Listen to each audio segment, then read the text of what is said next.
Ok, muchachos, entonces para terminar esta preparcial vamos a hablar de diencéfalo y vascularización, que es lo que nos quedó pendiente. Bien, entonces, en el diencéfalo estamos todavía hablando de cerebro anterior, ¿ok? Ya hablamos del telencéfalo, ahora vamos a hablar del diencéfalo, que lo que incluye es el tálamo, el hipotálamo, el subtálamo y el epitálamo, ¿ok? Entonces vamos a repasar aquí los límites del diencéfalo. Sabemos que anterior a él vamos a tener aquí al agujero de Monro o el agujero interventricular. ¿Ok? Vamos a tener a la comisura anterior, aquí a este nivel, esta comisura anterior, y la lámina terminal. Eso va a ser el límite anterior del diencéfalo, aunque bueno, el principal sería el agujero de Monro. ¿Ok? El límite posterior va a ser la comisura posterior, que está aquí. ¿Ok? Se continúa con el acueducto de Silvio y vamos a tener, bueno, continuación con el mesencéfalo. A nivel superior vamos a tener el fornix, que aquí está, ¿ok? Y vamos a tener el techo del tercer ventrículo y la tela coroidea. Entonces aquí tenemos fornix y aquí tenemos esto que es la tela coroidea, ¿ok? Inferior vamos a tener entonces al quiasma óptico, que está aquí, ¿ok? Vamos a tener al infundíbulo, que está aquí, al tuber cinereum, que aquí en esta imagen no se ve, y los cuerpos mamilares, que más o menos se ven por aquí atrás. Fíjense aquí, ¿ok? Medial vamos a tener a la pared lateral del tercer ventrículo y lateral a la cápsula interna. Entonces más o menos lo vemos aquí. Todo esto sería el diencéfalo. Aquí tenemos la cápsula interna, este es el brazo posterior. Aquí tenemos al tálamo. Aquí tenemos el tercer ventrículo. Bueno, estos son los ventrículos laterales. Bueno, esta imagen más que todo para que vean el límite lateral. Bien, entonces, ¿qué es lo importante del tálamo? Bueno, todos los núcleos que están incluidos en él. Entonces, es una estructura súper importante de relevo sensorial y motora que es fundamental y está dentro del diencéfalo. Se comprenden numerosos grupos neuronales. Ya ustedes saben que esos grupos neuronales que están en el sistema nervioso central son núcleos, se les dice núcleos, no ganglios, y se organizan funcional y anatómicamente. La división más común de los núcleos talámicos se basa en la relación que ellos tienen con una sustancia blanca que está dentro de él, que es la lámina medular interna. Entonces, como tiene forma de Y, nosotros decimos que hay un grupo anterior, que hay un grupo que es medial y hay un grupo que es lateral. ¿Ok? Sin embargo, bueno, hay distintas clasificaciones, ya sea del libro que lean, van a tener una diferente, por así decirlo. La que está más completa es la de bueno, el SNEL la tiene normal, la tiene bien, y el AFIFI que la tiene un poquito más extensa.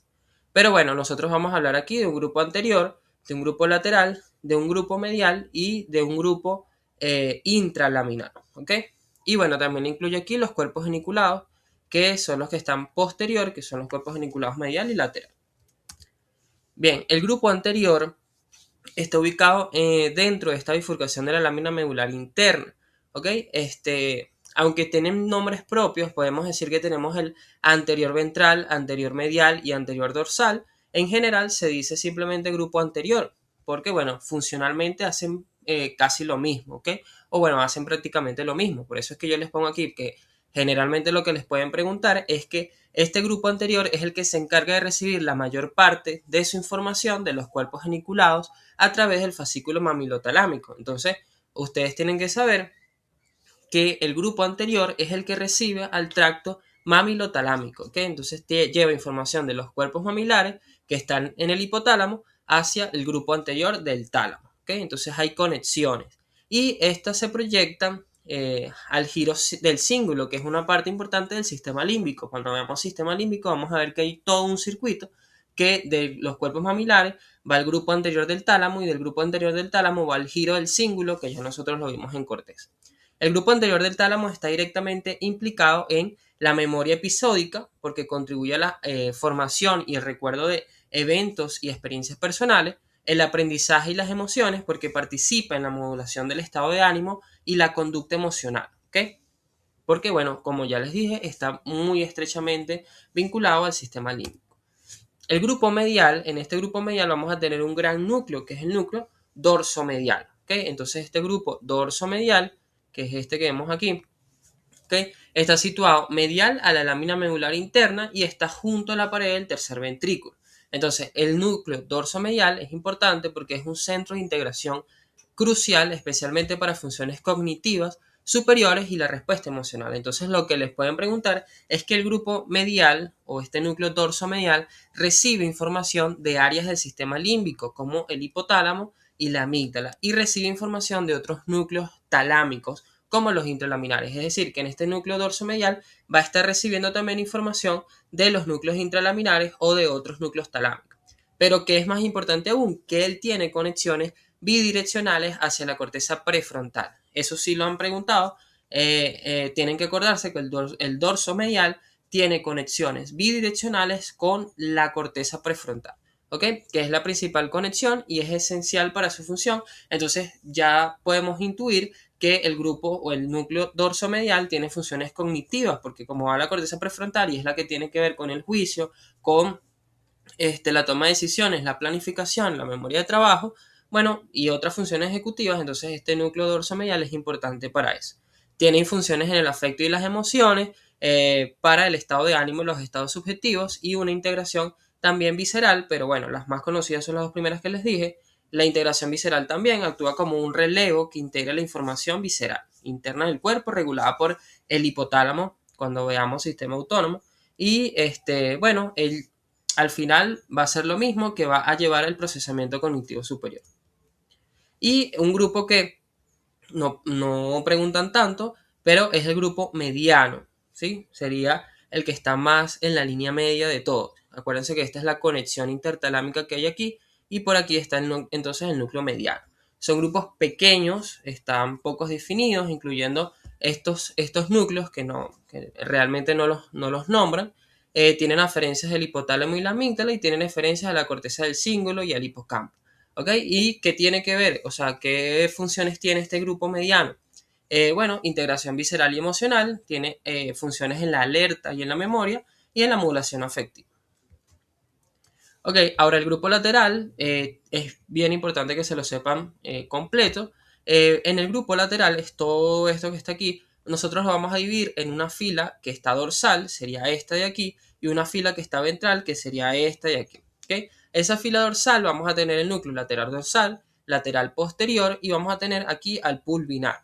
Y en la fila ventral nosotros vamos a tener el ventral anterior, el ventral lateral y el ventral posterior, que se divide en posterolateral y en posteromedial. ¿Ok? Eso es lo que se tienen que aprender. Entonces, en la fila dorsal nosotros vamos a tener básicamente núcleos asociativos.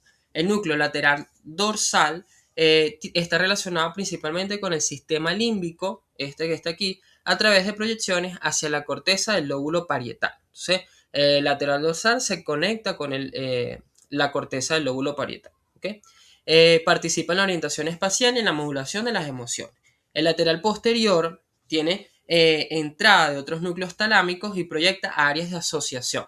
Entonces, básicamente, los dorsales están más o tienen más que ver con la parte de asociación de la corteza. ¿Okay? Y el pulvinar es un núcleo que es súper grande, fíjense aquí, está formado en el extremo posterior del tálamo. Pudiéramos decir que es parte, o pudiéramos decir dentro de otra clasificación, que es un tálamo posterior, y la función de él es que desempeña un papel fundamental en la integración visual, auditiva y somática, y es clave en la atención del control de los movimientos oculares, y se proyecta extensamente a los lóbulos parietal, temporal y occipital. Entonces, este es un núcleo bastante importante. Él recibe también información del colículo superior, para lo que tiene que ver con la información visual. También podría recibir información auditiva y también somática. No confundir con la función que tiene el posterolateral, el ventral posterolateral, que ya tiene la función de relevo más específico, sino que el pulvinar, bueno, es como de integración. Ahora, el grupo en la fila ventral es la que más van a conocer y la que más se conoce.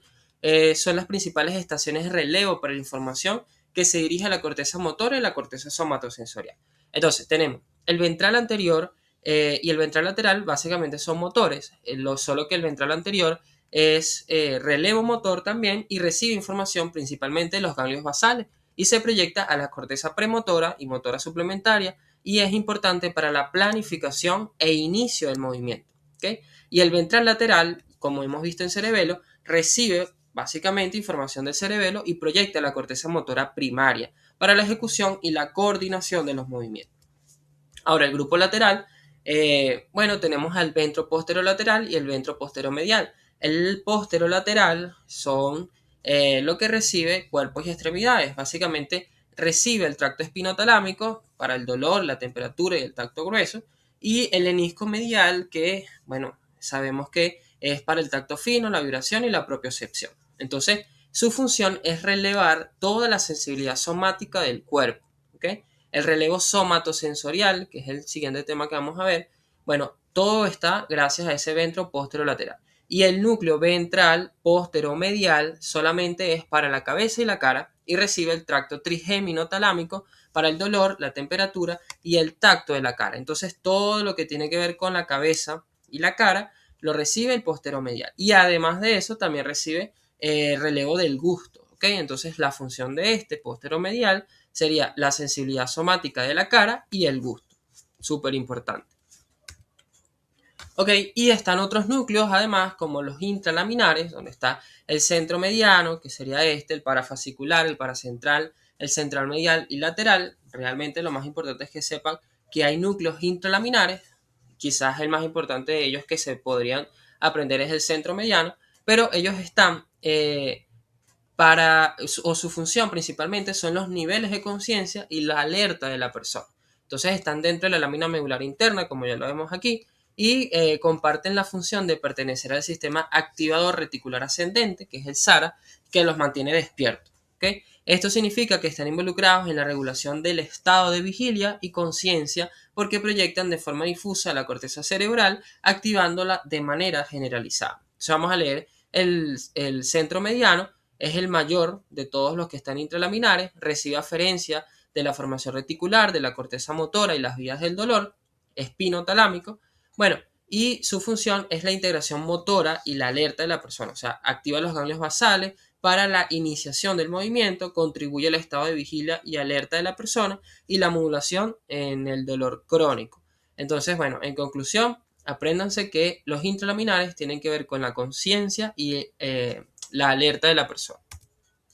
Ok, el núcleo reticular, que es un núcleo que está externo, fíjense aquí, es el más lateral está, son fibras, o bueno, el núcleo reticular, además, su función principal es regular el resto de los núcleos talámicos, ¿ok? Entonces, las fibras sensitivas corticales, junto con algunas fibras provenientes de la formación reticular, bueno, tienden a converger en estos núcleos, en este núcleo reticular, ¿ok? Para regular el resto de núcleos talámicos, ¿ok? Y bueno, por último están los núcleos geniculados, el lateral y el medial, que ya hemos hablado bastante de eso. En el núcleo, el cuerpo geniculado lateral es un relevo primario para la vía visual y el cuerpo geniculado medial es un relevo primario para la vía auditiva. ¿Okay?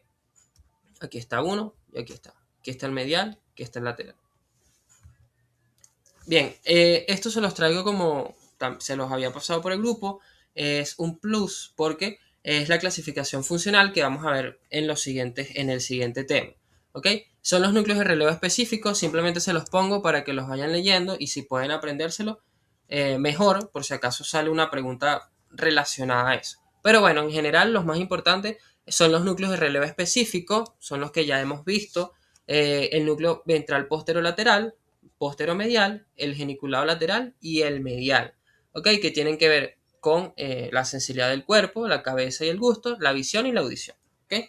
Los de relevo inespecífico serían los intralaminares y, bueno, el núcleo anterior dorsal, medial y ventral. Son los que tienen que, o el grupo anterior en general que tienen que ver con el sistema límbico.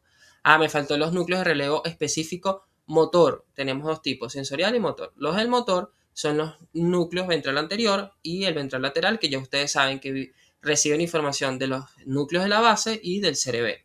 Ahora, si les preguntaran cuáles son los núcleos de relevo específicos, ustedes nombran todos estos, o sea, todos los de la fila ventral, el ventral anterior, ventral lateral, ventral, posterolateral, posteromedial y los cuerpos geniculados lateral y medial, ¿ok? Y bueno, los núcleos de asociación serían, bueno, el pulvinar, el dorsal anterior, los núcleos mediales, todo esto, ¿ok? Serían los de asociación. Bien, entonces una pregunta, la siguiente afirmación en relación con el cuerpo geniculado lateral son correctas, excepto cada cuerpo geniculado lateral recibe información del campo visual opuesto. Eso es verdad, porque cuando veamos la vía óptica vamos a ver que hay una parte del nervio óptico que se cruza en el quiasma óptico y además, entonces, después de que se cruzan van a ir al cuerpo geniculado lateral. Entonces sí recibe información del campo visual opuesto. ¿Ok? Recibe aferencias del colículo superior. Esa es la falsa. ¿Ok? Porque el colículo superior, vamos a imaginar, porque no hemos visto visión, que es como algo, como otra vía, pues otro camino que puede llevar la vía visual para cumplir otras funciones. Entonces, el colículo superior, y grábense esto de una vez, tiene que ver es con los reflejos visuales, reflejos. Mientras que el geniculado lateral sí es un sitio principal, es como todo lo que pasa por la retina y que va a ir a la corteza va a pasar por el cuerpo geniculado lateral.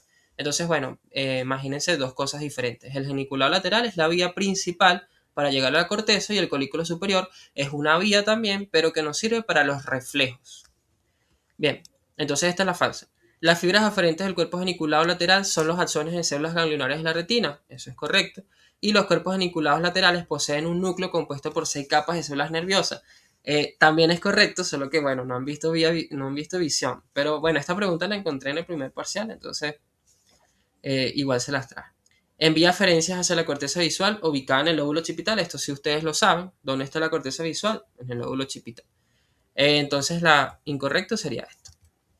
Bien, el hipotálamo, ya habíamos hablado en la clase anterior de las distintas clasificaciones que pueden haber. Yo les vuelvo a traer esta primera, pero les voy a dar la que mejor se adapta a todo. ¿Okay? Entonces, se dice que la división anatómica del hipotálamo está dado por todas esas fibras del pilar anterior del fornix, que ya lo vimos, que están buscando a los cuerpos mamilares. Entonces lo dividimos en hipotálamo anterior, posterior, lateral y medial. Según su profesor, o el que da la clase de hipotálamo funcional, en la región anterior tenemos al área preóptica, al núcleo supraquiasmático y el núcleo intersticial del hipotálamo anterior 3. ¿Ok? Y en la región media tenemos el núcleo dorsomedial, ventromedial, paraventricular, arcuato, periventricular y supraóptico. Tenemos los posteriores, que son los núcleos mamilares, y los laterales, que son un conjunto de neuronas dispersas, que en general, que eso sí lo tienen que saber, los núcleos laterales tienen que ver con el hambre y la sed. Ahora, el hipotálamo es esta área, toda esta área que vemos aquí, es pequeña, está en el diencéfalo, está situada debajo del tálamo, separada por el surco hipotalámico del tálamo, o sea, se separa del tálamo por el surco hipotalámico o por el surco de Monro, ¿ok? Y está relacionada con la actividad, principalmente con la actividad visceral, pero en realidad el hipotálamo tiene todas las funciones que ustedes se puedan imaginar. Entonces, es parte del diencéfalo y está dispuesto entre las paredes del tercer ventrículo del bajo del surco hipotalámico que lo separa justamente del tálamo, ¿no? Entonces, presenta unas formaciones anatómicas visibles en la superficie inferior del cerebro, ¿ok? Entonces, debajo vamos a ver aquí el quiasma óptico, que sería esto que está aquí, el tuber cinereum, que de este tuber cinereum o protuberancia gris es donde se origina el infundíbulo, ¿ok? Y bueno, que está justamente entre el quiasma y los cuerpos mamilares que tenemos aquí. Entonces, los límites del hipotálamo medial tenemos al tercer ventrículo, anterior vamos a tener la lámina terminalis y detrás un plano vertical que pasa por los cuerpos mamilares. ¿Okay?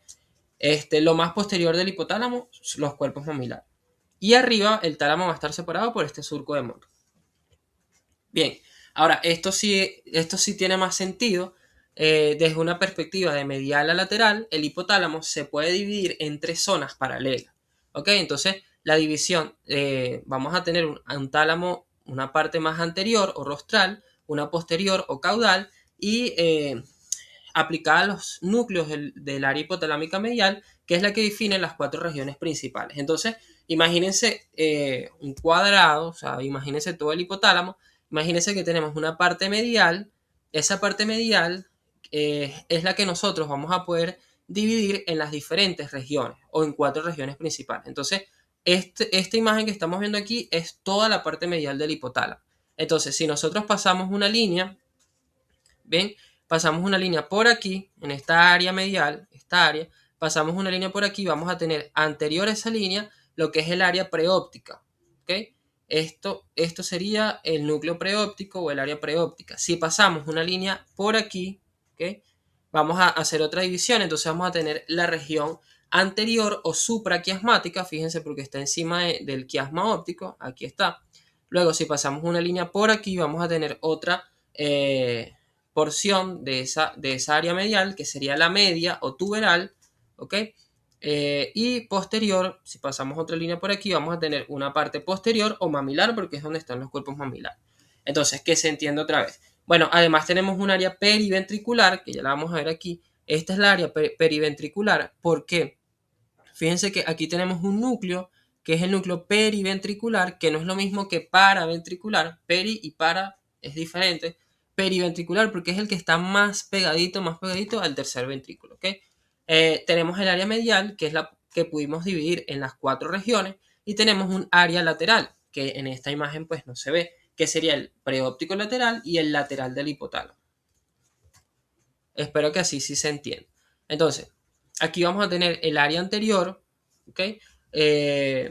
O supraóptica, esta sería, entonces vamos a tener en el área anterior o supraóptica al periventricular, bueno, este es el núcleo periventricular del área periventricular, pero vamos a tener el núcleo anterior, ¿ok? Vamos a tener los núcleos, bueno, este sería el núcleo supraquiasmático, también lo vamos a tener aquí. Bueno, aquí está mejor está la visión mejor, ¿no? Entonces tenemos este hipotálamo anterior, entonces sería el núcleo anterior, el núcleo supraóptico, también vamos a tener el núcleo supraquiasmático allí. Bueno, entonces, en el área hipotalámica lateral vamos a tener el núcleo lateral. El núcleo lateral, acuérdense que tiene que ver con la sed y el hambre. Entonces, sus neurotransmisores importantes son las orexinas y la hormona concentradora de melanocitos, ¿ok?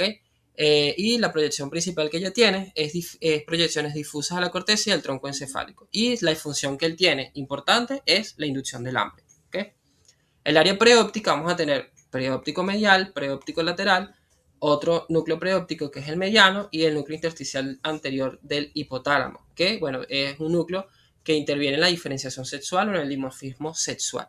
El preóptico mediano en la regulación hídrica y la presión arterial, el lateral en la termorregulación y el preóptico medial que tiene que ver también con el comportamiento sexual. Bien, en la región supraóptica o la anterior, aquí sí vamos a describir cada uno de los núcleos, vamos a tener el núcleo supraóptico. ¿Qué hace el núcleo supraóptico? Produce hormona antidiurética o vasopresina, ¿okay? Que es importante en el balance hídrico y la presión sanguínea, ¿ok?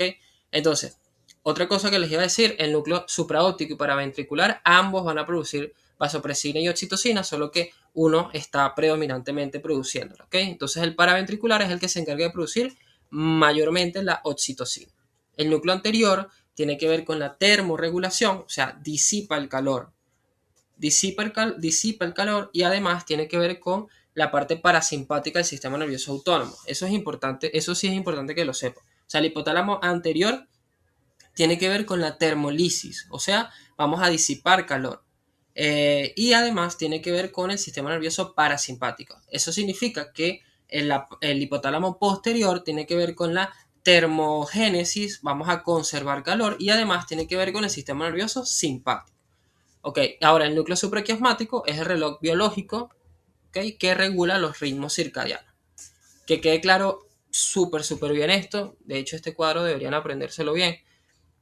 Supraóptico, vasopresina, paraventricular, oxitocina, núcleo anterior, termolisis, disipación de calor, y con el parasimpático.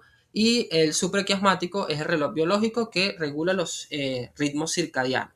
Y además, acordarse que si tenemos un núcleo anterior que hace termolisis, vamos a tener un núcleo posterior que hace termogénesis. Bien, igual que si tenemos un núcleo lateral que nos da hambre y sed, vamos a tener una parte medial que nos va a nos va a dar saciedad, ¿ok? Bien, ahora vamos a la porción tuberal. Vamos a tener el núcleo ventromedial, el dorso medial y el núcleo arcuato. Entonces, todos estos núcleos, como están mediales, tienen que ver con la saciedad, ¿verdad? Tenemos el ventromedial, ¿ok? Es el centro de la saciedad. El dorso medial estimula la alimentación y el apetito. Y bueno, también tiene actividad parasimpática. Y el núcleo arcuato es como el que coordina todo esto, ¿ok? Es un control endocrino maestro porque contiene neuronas que van a producir distintos péptidos como la hormona estimulante de melanocitos alfa, ¿verdad? Que va a ir a los diferentes núcleos. Eso no lo tienen que saber. De pana, eso sí no lo tienen que saber porque esa es la fisiología del hipotálamo, incluso la fisiología endocrina que todavía no les corresponde. Pero para que tengan una idea de que estos son los núcleos que nos inducen saciedad. Eso hasta ahora es lo que tienen que saber. Bien, en la zona mamilar o posterior tenemos a los núcleos mamilares, que ya nosotros sabemos que tienen que ver con el sistema límbico y además tienen que ver con la memoria del corto plazo y están en el circuito de Papez, que es un circuito que se los expliqué en la clase de diencéfalo. Sin embargo, eso lo vamos a ver es en sistema límbico, no se preocupen por eso ahorita. El núcleo posterior tiene que ver con la termorregulación, como les dije, conserva calor, produce calor y tiene que ver con la activación simpática. Y el núcleo tuberomamilar, que tiene que ver con la vigilia y el alerta.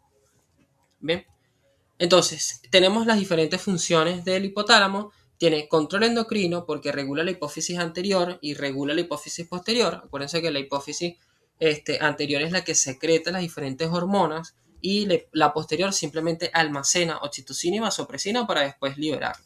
La regulación de la homeostasis, porque tiene termorregulación, regulación de la sed y equilibrio hídrico, regulación del apetito y la saciedad. También tiene funciones en el ritmo biológico y el sueño por el núcleo supraquiasmático, en las emociones y comportamientos y además tiene control del sistema nervioso autónomo. Entonces, algunas preguntas. Se continúa hacia abajo con el infundíbulo, ¿cuál es el tubo cinereum? ¿Ok? Acuérdense. Y bueno, por último vamos a hablar un poco de vascularización. Entonces, cambié las porciones de la carótida interna porque ya me dijeron que bueno, están aceptando 4 porciones. Sin embargo, bueno, de las literaturas que ustedes vean, también se van a dar cuenta que pudieran ser las 7. Sin embargo, apréndase 4 nada más. La cervical, la porción cervical de la carótida interna, comienza en la bifurcación de la carótida común y asciende por el cuello dentro de la vaina carótida. Eso coincide justamente a nivel de C4 y a nivel del borde superior del cartílago tiroides. ¿Okay?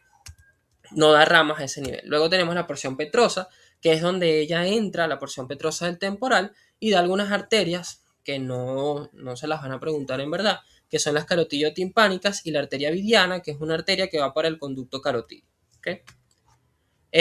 Aquí también esta porción no es tan importante, pero sí sepan que entra la porción petrosa del temporal, ¿sí? Aquí hace una rodilla y tiene un segmento aquí horizontal.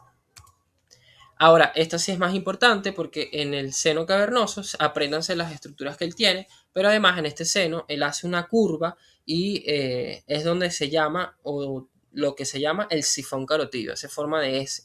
Y bueno, esto sí es importante, apréndanse que hay en el seno cavernoso. Vamos a tener la carotida interna y laterales a ella vamos a tener los nervios, entonces van como en orden. Entonces tenemos al oculomotor, al troclear, vamos a tener a la rama oftálmica del trigémino y a la rama maxilar del trigémino, y pegadito a la arteria carótida vamos a tener a el abduces. ¿Okay? Bueno, ahora tenemos la cerebral o supraclinoidea, donde básicamente vamos a tener otras ramas como la hipofisiaria superior, que vemos aquí, la arteria oftálmica, la coroidea anterior y la comunicante posterior. Y por último, pues las ramas terminales que él da, que sería la cerebral anterior, más pequeñita, y la cerebral media, que es la que se continúa. Entonces la arteria oftálmica es importante porque, bueno, es la primera rama intracraneal que da la carótida interna. Bueno, es importante, la rama más importante que da es la arteria central de la retina, es una arteria para irrigar principalmente pues el ojo, ¿no? Y es importante, bueno, da conexiones importantes con ramas de la carótida externa, ¿sí? Pero son ramas que irrigan la cara. o sea, la arteria facial o la arteria maxilar de la carótida externa. Ya nos estamos yendo, pero bueno, también dan ramas que al final llegan al ojo y se pueden astomosar con estas ramas de la arteria oftálmica, ¿ok? Sin embargo, lo que nos interesa es saber que la carótida interna, ya en su porción intracraneal o supraclinoidea, nos da esta rama. Ok, la comunicante posterior conecta la circulación anterior con la circulación posterior y es realmente importante porque es la que nos ayuda a formar el polígono de Willis, ¿ok? Y proporciona una vía de circulación colateral que es importante. Ella pasa junto al nervio oculomotor, ¿ok? Por eso es que un aneurisma, como le vemos aquí, podría comprimir a este nervio oculomotor y nos da una ptosis, una pupila dilatada, porque como ya sabemos, la parte parasimpática del oculomotor es la que nos produce contracción de la pupila. Entonces si está lesionado o si está comprimido vamos a tener dilatación, tiene sentido. Ajá, la coroidea anterior se dirige hacia atrás, pasa por debajo de la arteria cerebral media, cerca del tracto óptico, ella va a ir junto con el tracto óptico, penetra en el asta inferior del ventrículo lateral y termina en el plexo coroideo. Entonces, ¿qué se tienen que aprender de la coroidea anterior? Todo lo que irriga. Entonces, da ramas evidentemente coroideas que suministran sangre al plexo coroideo del asta temporal de los ventrículos laterales, ramas cerebrales, ¿okay?, que van a irrigar estructuras profundas vitales como la cápsula interna, ¿okay? Entonces, apréndanse, la coroidea anterior también irriga la cápsula interna en el tercio posterior del brazo posterior y irriga parte de los núcleos basales como partes del globo pálido y el núcleo amigdalino, el tálamo, ¿okay? Irriga la porción más anterior del tálamo y el tracto óptico también puede irrigarlo. Entonces, el haz de fibras visuales que va al tálamo también está irrigado por la coroidea anterior. Entonces, en conclusión, la arteria carótida interna tiene ramas colaterales como la oftálmica, coroidea y comunicante posterior, que son las importantes, y las ramas terminales, que es la cerebral anterior y la cerebral media. Y como ya les dije, la cerebral anterior tiene varios segmentos, una precomunicante y una postcomunicante, pero también las podemos dividir en segmentos precomunicante A1, infracallosa A2, pericallosa, supracallosa y postcallosa. ¿Okay? Aquí las vemos todas. Entonces, este es como el resumen. La precomunicante A1 da las arterias lenticuloestriadas mediales que irrigan toda la parte medial de esos núcleos de la base. La comunicante anterior, la infracallosa, que me da la recurrente de Höppner, la orbitofrontal, la frontopolar, y la pericallosa, que me da la pericallosa y la calloso marginal. ¿Okay? Entonces, apréndanse este resumen. Bueno, estas son las lentículas estriadas mediales.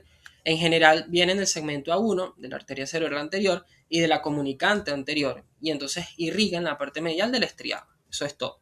La recurrente de Höppner la vemos más o menos aquí, que se está devolviendo, por eso se llama recurrente, y se encarga de irrigar el brazo anterior y la rodilla de la cápsula interna, partes del núcleo caudado, el putamen y el globo pálido, en la parte rostral, y las porciones posteriores del giro recto y la corteza orbitofrontal.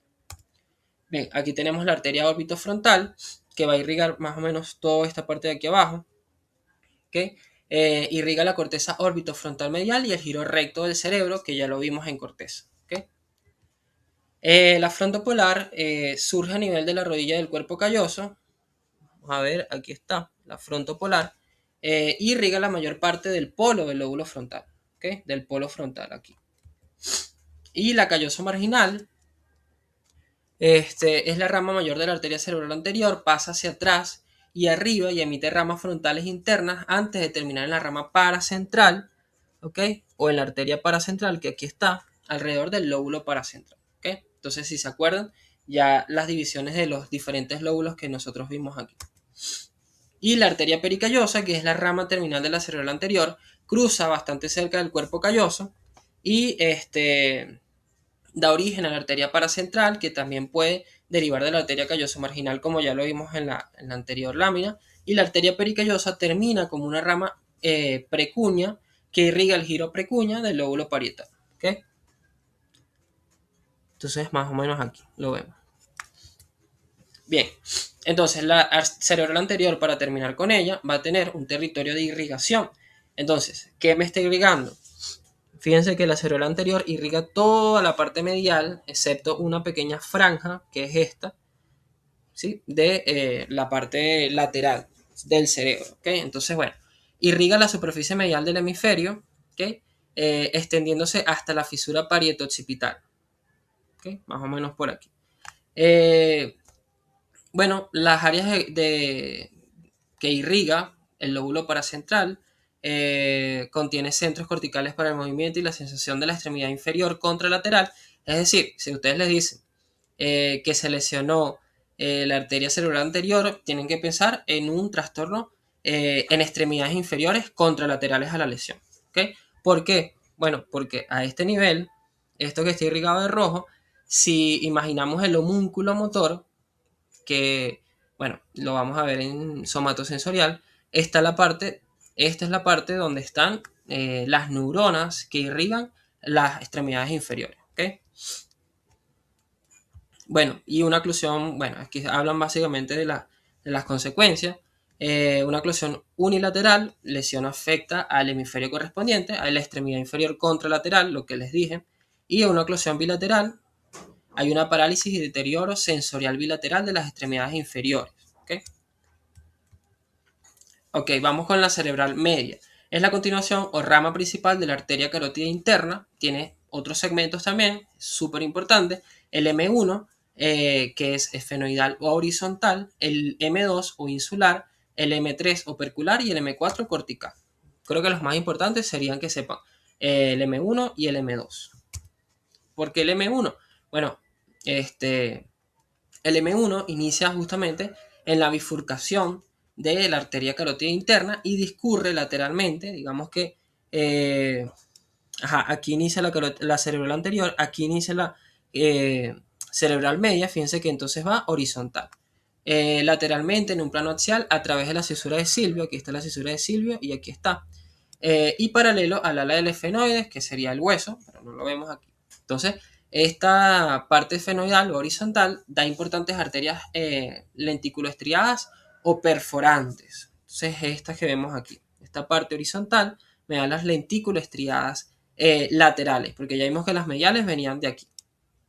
Bien, irrigan estructuras profundas como el cuerpo estriado y la cápsula interna. Entonces, en una lesión de la cerebral media en el segmento M1, lo más afectado van a ser el cuerpo estriado y la cápsula interna. ¿Okay? Entonces, los núcleos de la base son lo más afectado aquí, porque lo que más irriga los núcleos de la base son estas arterias.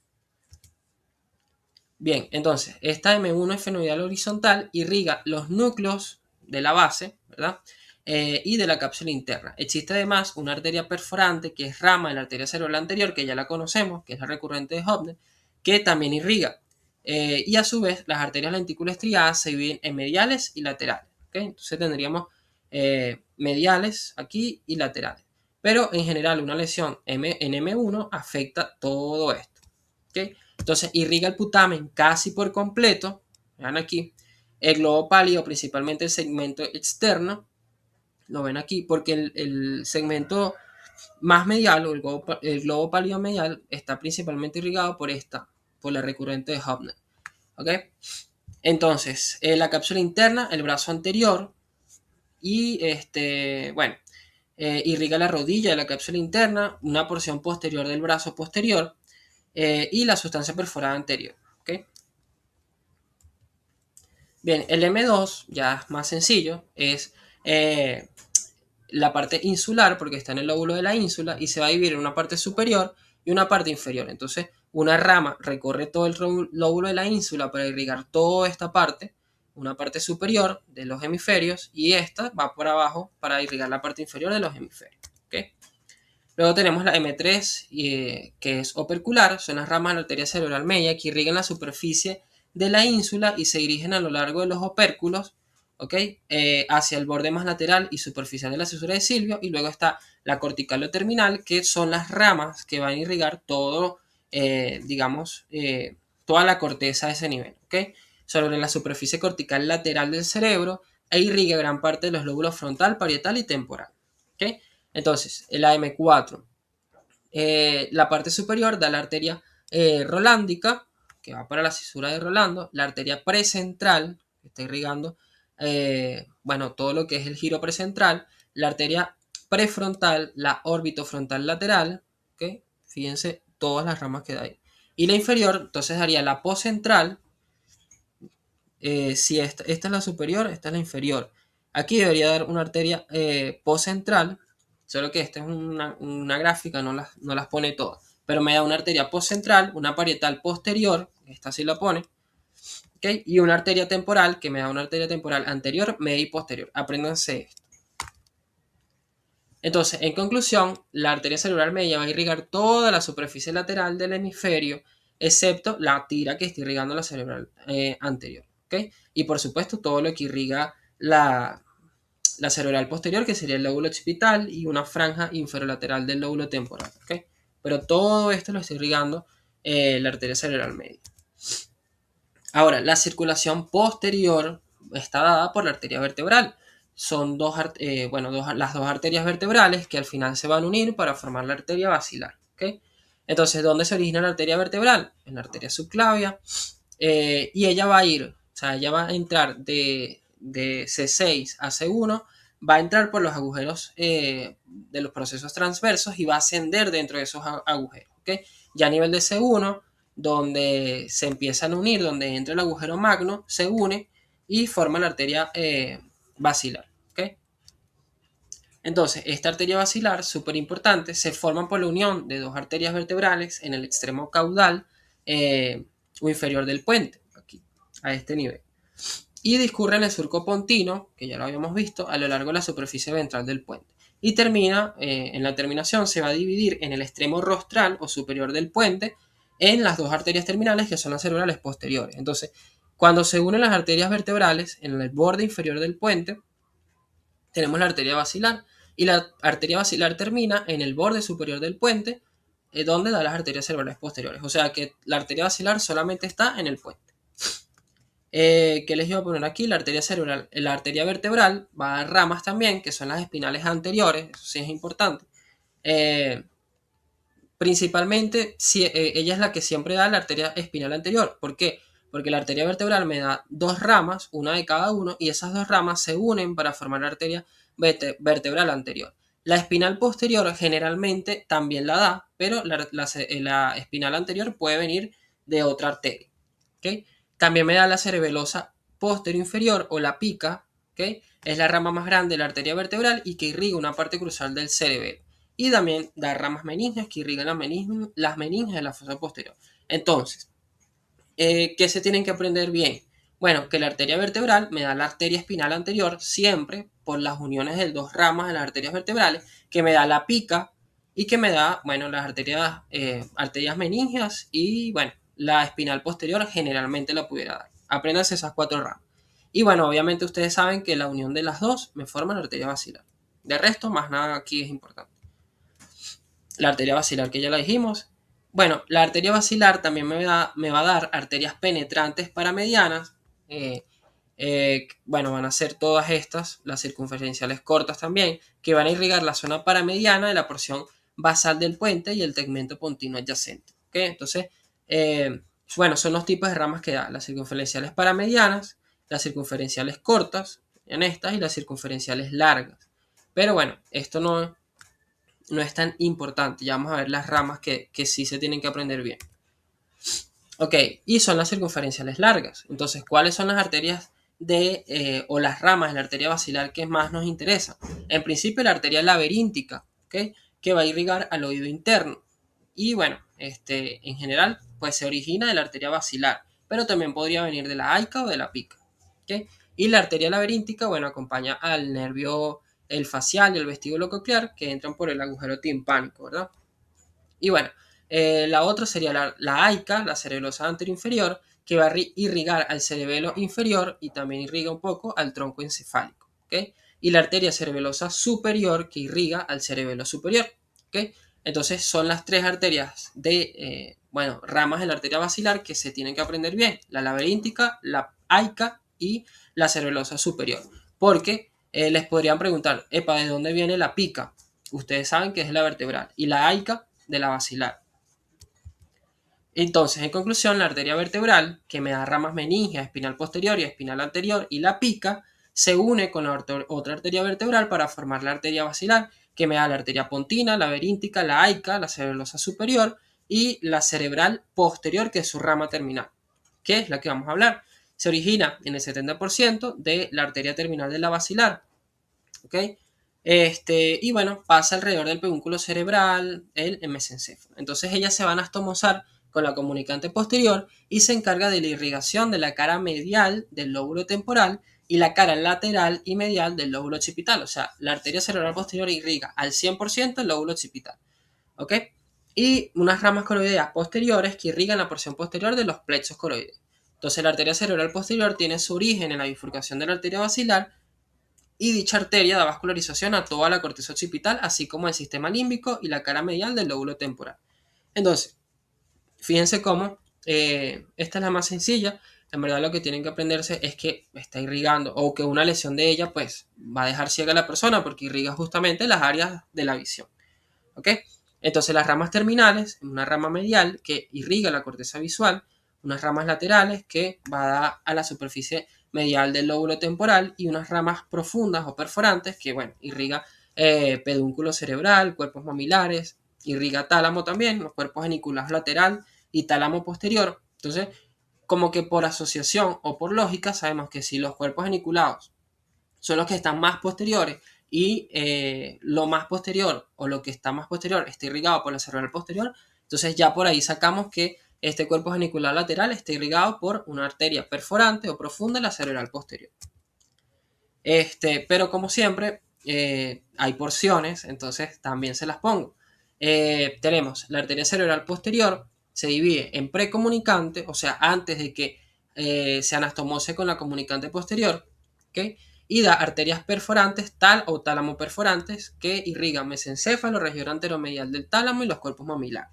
Y la P2, que es postcomunicante, se curva alrededor del pedúnculo cerebral y, bueno, da la arteria coroidea posterior y la arteria tálamo geniculada y irriga el tálamo posterior, o sea, los cuerpos geniculados y los plexos coroideos de los ventrículos. Entonces, ¿de dónde viene la arteria coroidea posterior? Del segmento postcomunicante de la cerebral posterior.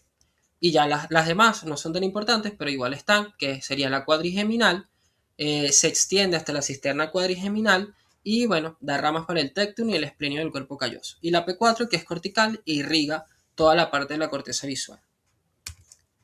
Entonces, aquí está como un resumen. Ajá, fíjense aquí, estos cortes son, bueno, arteria cerebral media, esto es arteria cerebral anterior, arteria cerebral posterior, y en la parte medial, arteria cerebral anterior, arteria cerebral media y arteria cerebral posterior y arteria cerebral media. Ajá, si vemos aquí este corte, que también es importante, a recordarse de la arteria cerebral anterior, arteria cerebral media y arteria cerebral posterior, y aquí la coroidea anterior, que me está irrigando esta parte.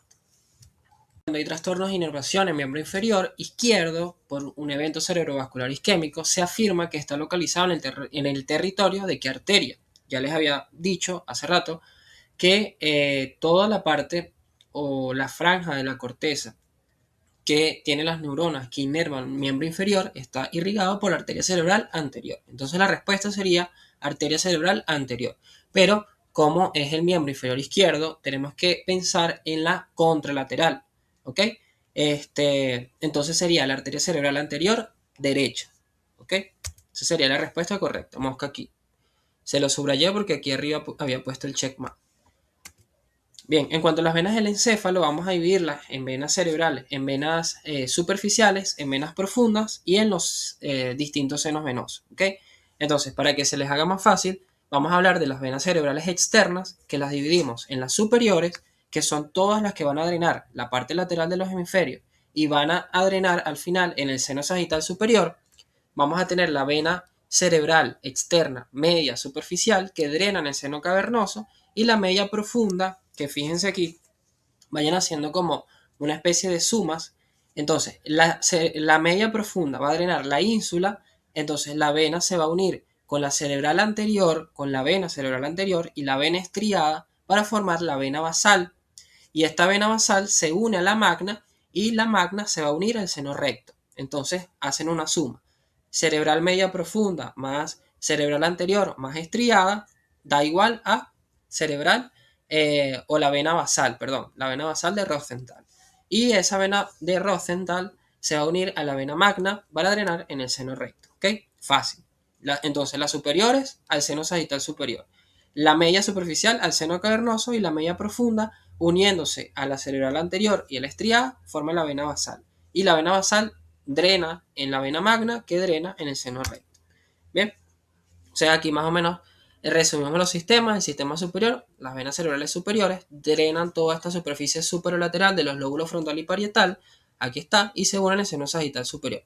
Aquí tenemos la vena de Trolar, que es la anastomótica superior y que básicamente ayuda a drenar de esta vena cerebral media superficial hacia el seno sagital superior, esta comunicación que hay.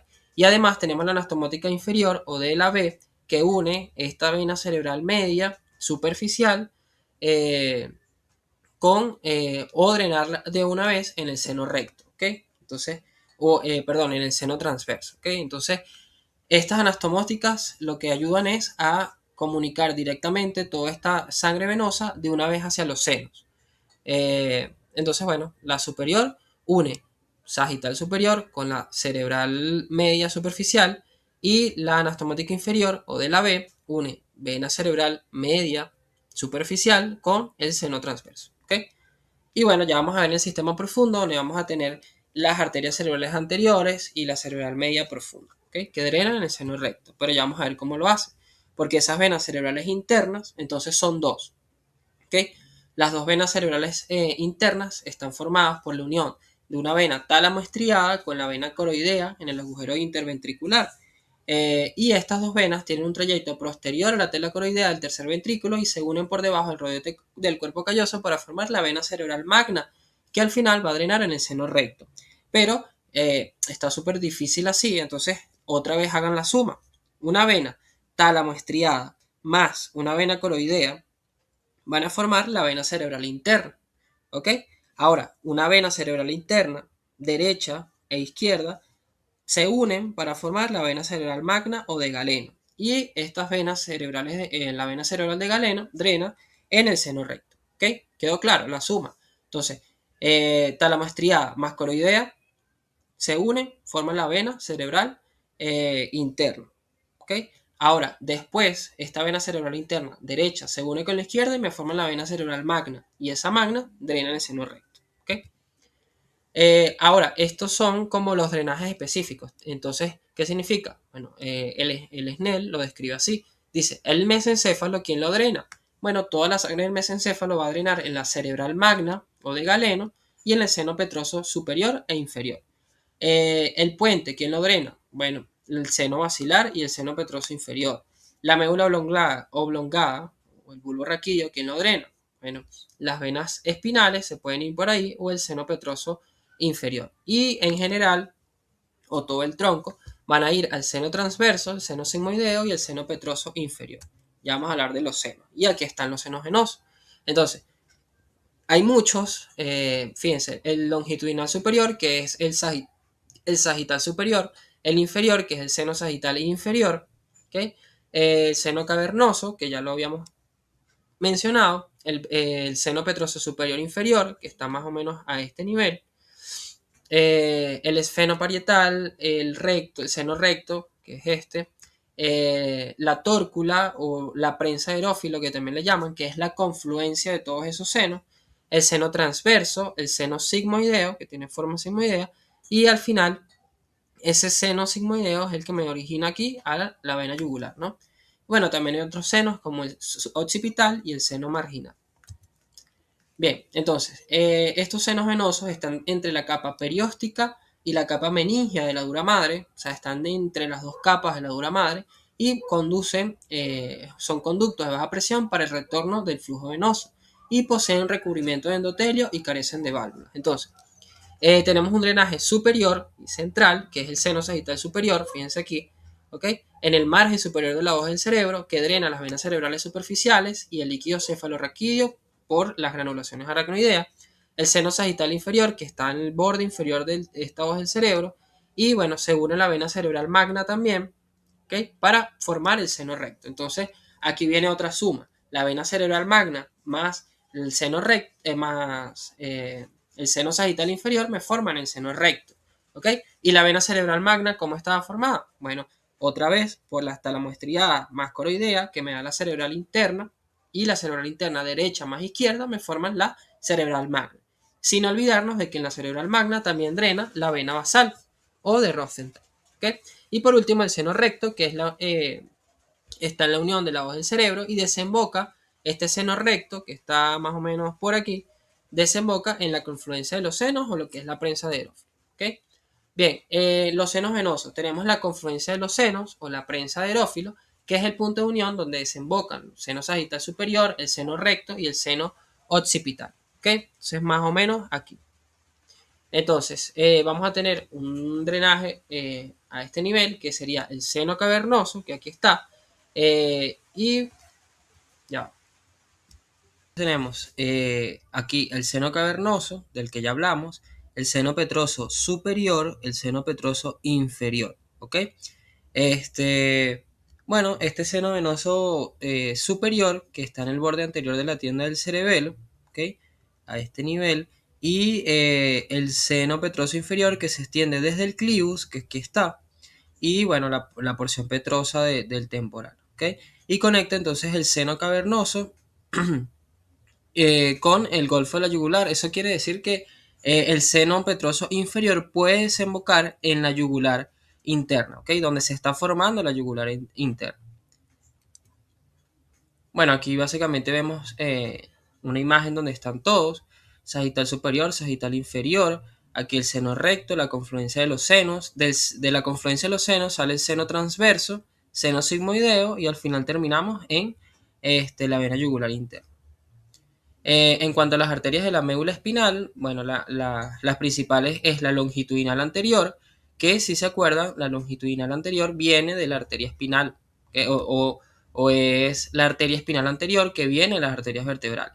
Y la posterior viene de, bueno, las arterias espinales posteriores, que son dos arterias, y que generalmente vienen de la pica de la cerebelosa posterior inferior, que si se acuerdan, para repasar, la pica es rama de las arterias vertebrales. ¿Okay?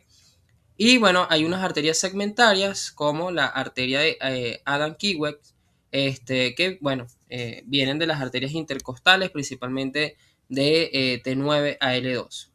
¿Okay? Y en general, pues hay arterias segmentarias o radiculares que vienen de las arterias intercostales, lumbares y vertebrales.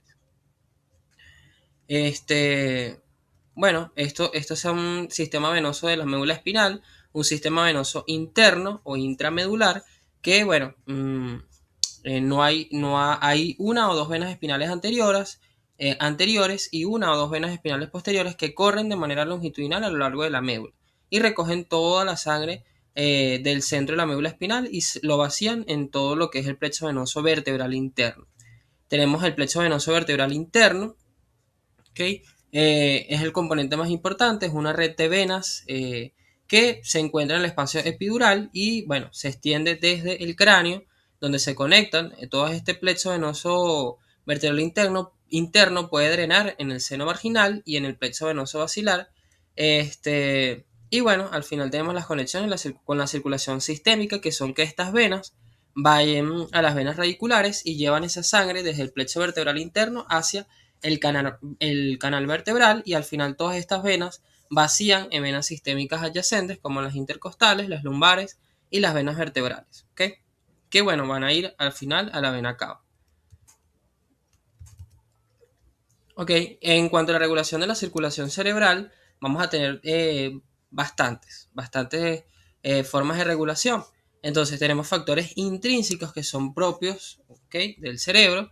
Tenemos autorregulación, que es la más importante, que es que esa musculatura lisa de los vasos va a cambiar su tensión en respuesta a la presión intraluminal. ¿Ok? Entonces, mantiene el flujo sanguíneo cerebral constante a pesar de las variaciones amplias de la presión arterial sistémica. ¿Ok? ¿Qué quiere decir eso? Que bueno, cuando él empieza a detectar un aumento de tensión, se activa esta forma de autorregulación. El dióxido de carbono, bueno, la presión del dióxido de carbono disuelta influye en el pH. O sea, si hay más dióxido de carbono, hay más pH.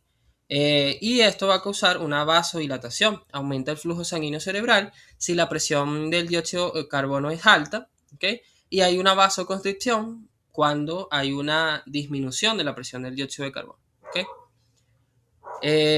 Y el oxígeno también ocurre. Los cambios notables activan mecanismos que no se entienden por completo porque son independientes del dióxido de carbono, aunque el más importante es el dióxido de carbono, pero causa vasodilatación. O sea, vasodilatación si aumenta o si aumenta el flujo sanguíneo cerebral si la presión de oxígeno es baja, y vasoconstricción si la presión de oxígeno es alta. Y el pH, que va de la mano con el dióxido de carbono, el flujo sanguíneo cerebral reacciona al pH. Entonces, aumenta el flujo si el pH disminuye, o sea, si hay acidosis, y disminuye el flujo si hay alcalosis, o sea, si el pH aumenta. De todas maneras, el que se deberían acordar de aquí un poquito, más que todo, es el dióxido de carbono con el pH, ¿okay? Y bueno, la autorregulación. Los factores extrínsecos, pues la presión arterial sistémica, por los vasoreceptores que hay, ¿ok? La viscosidad sanguínea, esos no son tan importantes, y la luz de los vasos, ¿ok? Pero bueno, esto es más que todo fisiología cardiovascular. En verdad, me gustaría que se acuerden del dióxido de carbono, del pH, y bueno, de la presión arterial sistémica, que también puede afectar. En cuanto a la clínica, pues hay muchas, en verdad, pero traten de vincular las cosas que están irrigadas por las distintas ramas para saber cuál es la manifestación clínica, porque les pueden poner, mira, una hemiparesia o hemiplegia contralateral en predominio de brazo y cara, ¿qué arteria está afectada? O sea, ustedes dicen arteria cerebral media, ¿ok? Bueno, la arteria lenticular estriada son ramas perforantes de la cerebral media, como ya lo dijimos, irriga putamen, cápsula interna. Entonces, una afectación a ese nivel de la cerebral media o de la lentícula estriada me puede dar una hemiparesia contralateral de la cara, el brazo y la pierna afectadas por igual. ¿Okay? La arteria cerebral anterior, ya hemos visto que causa una hemiparesia contralateral a predominio de pierna. ¿Okay? La recurrente de Hübner, que irriga cápsula interna, afecta el brazo y la cara, ¿okay? Y puede causar disartria. Y la arteria carótida interna, bueno, si es antes la bifurcación de la arteria cerebral media y anterior, bueno, va a estar afectado todo el territorio que irrigan esas arterias y bueno, están todos estos síntomas. ¿Okay? La arteria coroidea posterior, que vamos a ver, hemiparesia, hipoestesia y hemianopsia contralateral, que bueno, es una especie de ceguera.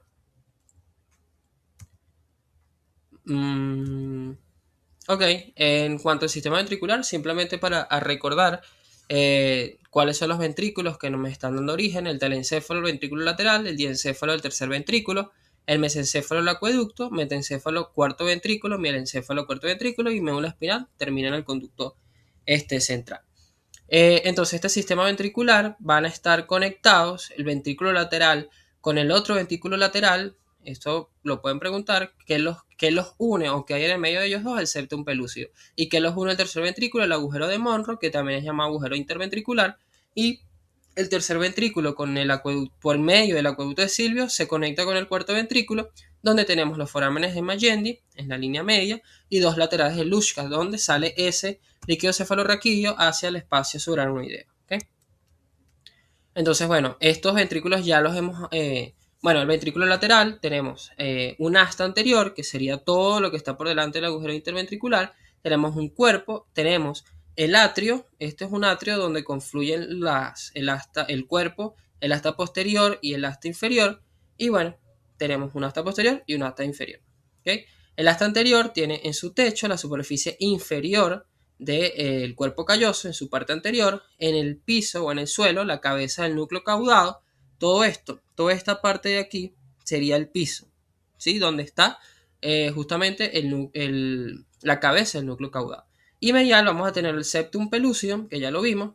¿Okay? Luego tenemos el cuerpo, donde en su techo, pues superficie inferior del cuerpo calloso, el suelo, cuerpo del núcleo caudado, y bueno, más lateral va a estar el tálamo. ¿Okay? Y medial también el septum pelúcido, y otra cosa para separarlo del asta anterior sería, bueno, el agujero de Monro o interventricular.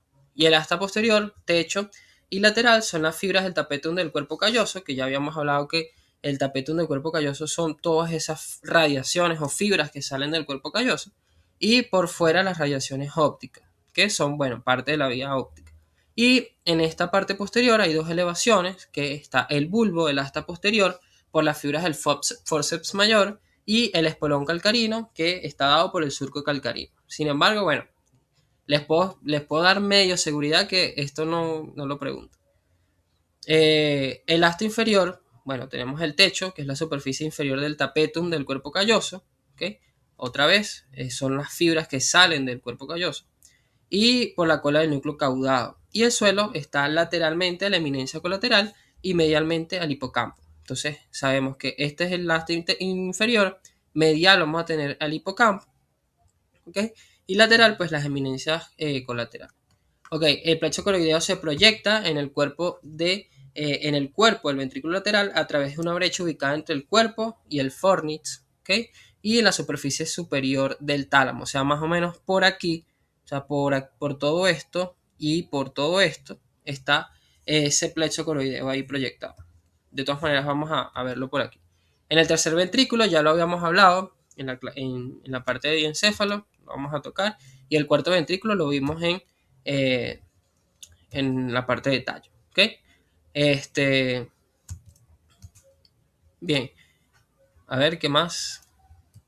Bueno, el espacio subaracnoideo es donde vamos a tener líquido cefalorraquídeo, los vasos sanguíneos, bueno, trabéculas, que es tejido conectivo delicado que está atravesando, o sea, tejido conectivo fino que está atravesando este ventrículo, y bueno, rodea los vasos cerebrales hasta que se convierten en arteriolas o vénulas. Tenemos las cisternas, esto sí, importante. Las diferentes cisternas hay muchas, sin embargo, las más importantes es que hablemos de la cerebral, cisterna magna o cerebelo medular, que está entre el cerebelo y la médula oblongada, y es la más grande y contiene las arterias vertebrales y la arteria cerebelosa posterior inferior o la pica.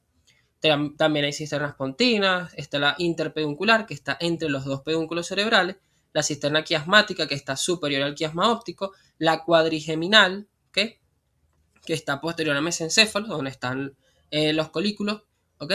Y la cisterna lateral está alrededor del surco lateral de Silvio, ¿ok? Entonces, bueno, es más o menos esto, ¿ok? Entonces aquí tenemos la cisterna magna, ¿ok? Esta sería la cisterna interpeduncular, la cisterna cuadrigeminal, la cisterna quiasmática, y así se va. Ok, bueno, esto ya lo habíamos hablado. Consume el 20% de oxígeno y 15% del flujo sanguíneo del cuerpo en reposo. El metabolismo está dado por la glucosa, o sea, es importante la glucosa.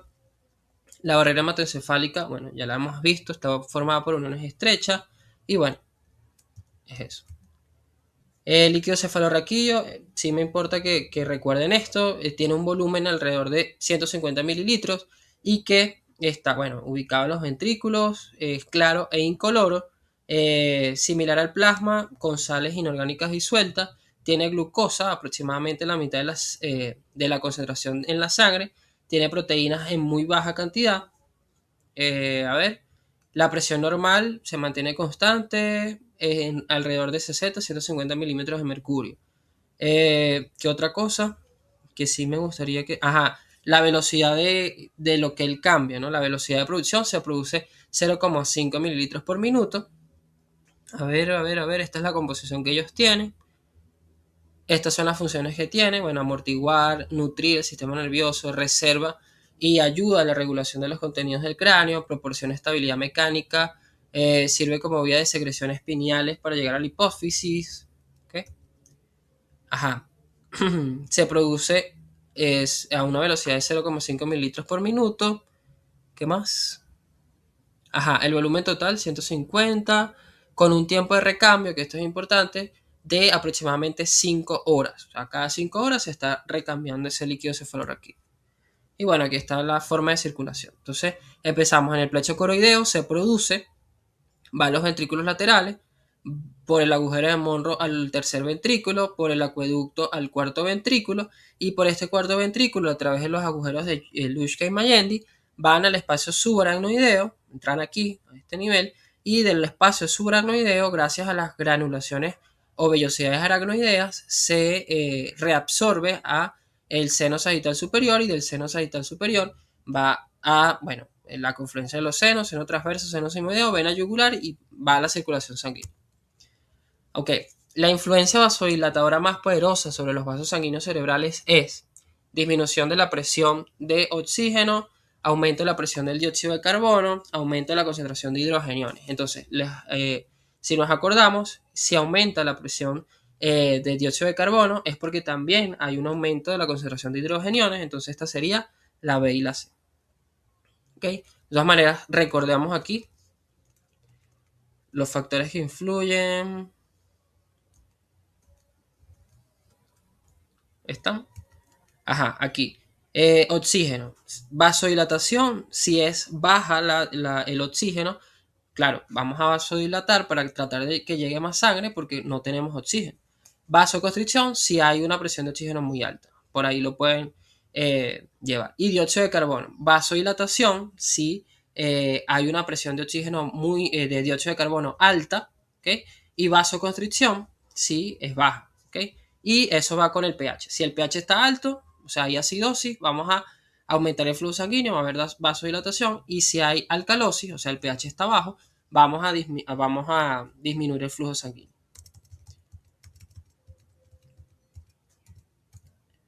¿Qué otra pregunta? Eso. Ajá. Bueno, la cisterna ubicada entre la cara posterior del sector alto de la médula espinal y la parte posterior del cerebelo, ¿cómo se denomina? Bueno, la cisterna magna. ¿Okay? Y bueno, nada, mucho éxito. Estudien todo lo que vimos en la preparcial. Me imagino que ya ustedes vieron las demás clases que están montadas. Y además, después de que terminen de ver la prepa y estudien, hagan el examen que les pasé. Porque o sea, les puedo asegurar que si hacen ese examen y lo pasan, o sea, se dan cuenta de que saben todas las cosas que están allí, significa que, bueno, tienen un buen dominio, entonces van a ir súper bien preparados.